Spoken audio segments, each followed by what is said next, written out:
Hello students, this is Rekha Matthew, Department of English, Maharani Arts College for Women, Mysuru.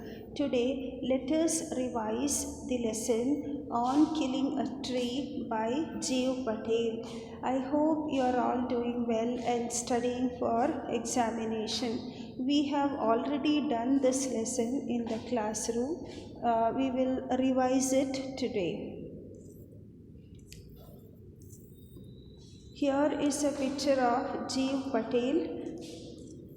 He was born on 18th August 1940. He is an Indian Parsi poet, playwright, painter and practicing physician. He is a doctor and his hobby is writing poetry. So when we read his poems, we can see all the symbols he uses from his medical background.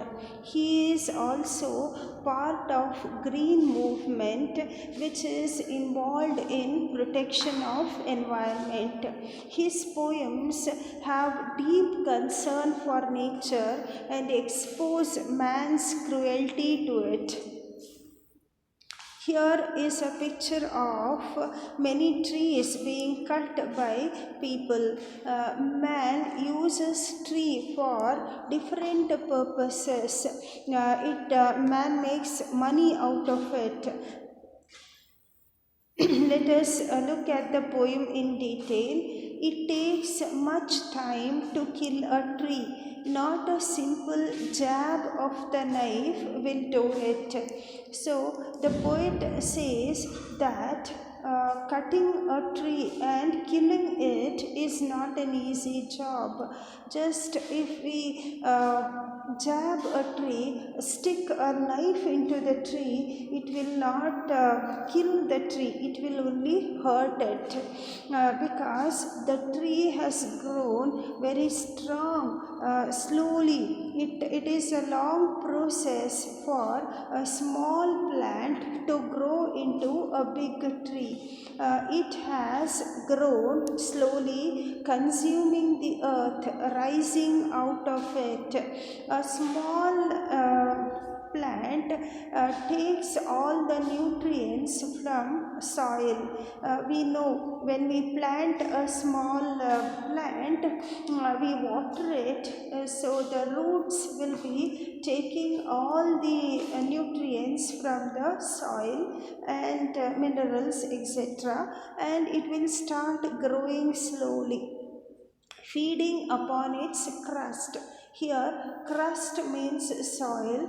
The plant takes all the minerals, nutrients from the soil and begins to grow slowly, absorbing years of sunlight, air and water. So, a plant also requires sunlight, water, air. We know what are the ingredients for a plant to grow. It requires sunlight. It prepares food out of sunlight. Air and water are also essential for the tree to grow. And from its bark, here the poet uses the word hide. Hide means skin. The tree has bark. The outer covering of a tree is referred to as hide here, and out of its leprous hide sprouting leaves. Leaves come out of the plant.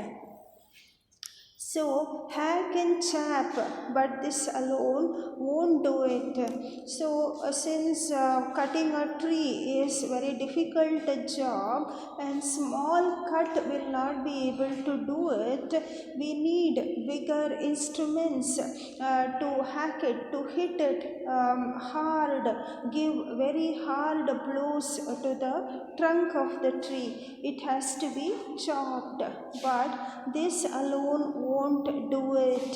Just cutting the branches or the trunk of a tree will not kill it. Not so much pain will do it. The bleeding bark will heal.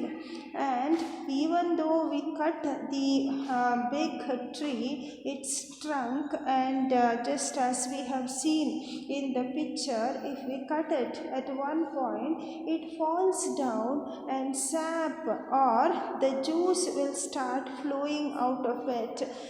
Here the poet uses the word bleeding. It is what happens to us when our skin is cut in some place. Blood starts coming out of the wound. The poet uses the same word for the tree also, because he equates trees to human beings or animals. Therefore, once the tree is cut, it starts oozing out sap, but after a few months it will heal.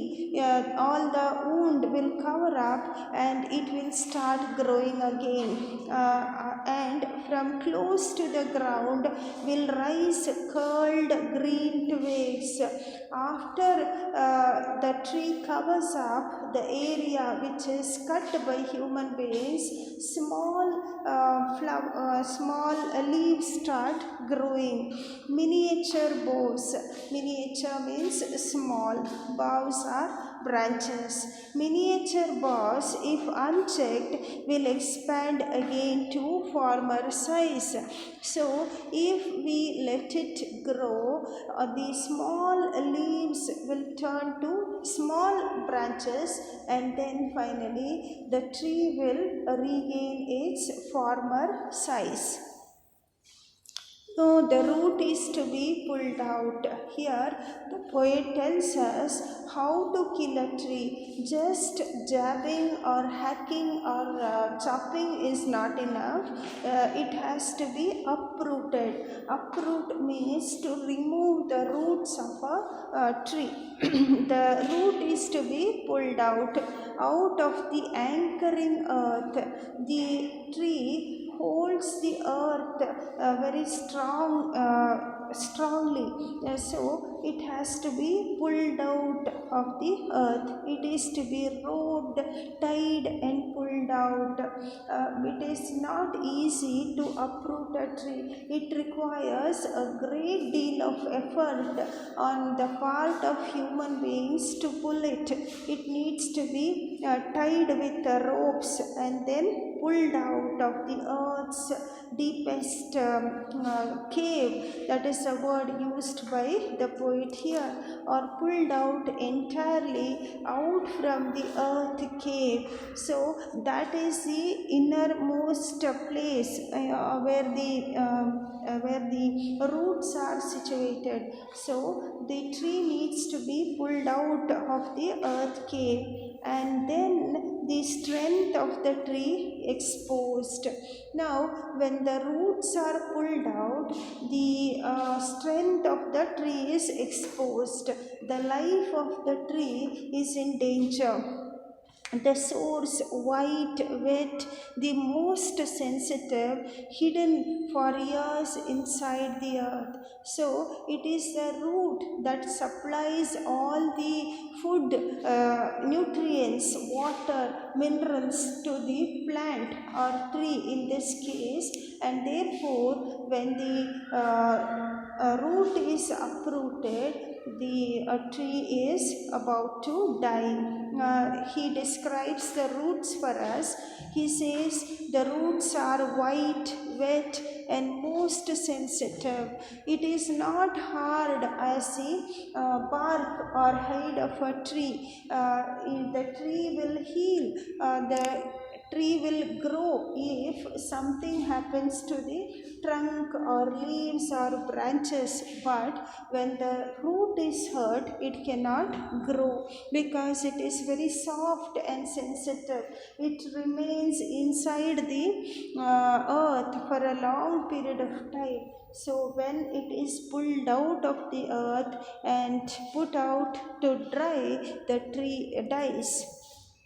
Then the matter of scorching and choking. When the tree is exposed, when the root is exposed, it will dry in the sun. Scorching means to dry in the sun, and without any nutrients, it starts slowly withering away in sun and air, browning, hardening, twisting, withering. So, after a long period of time, the root will completely dry, it will become hard and twisted, and it will be disfigured.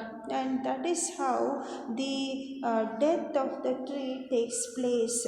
In this poem, the poet has described how we should take care of a tree, because tree is just like a human being. It has life, and all its life it does beneficial things. He is sensitizing human beings about a tree and how to protect it. Thank you.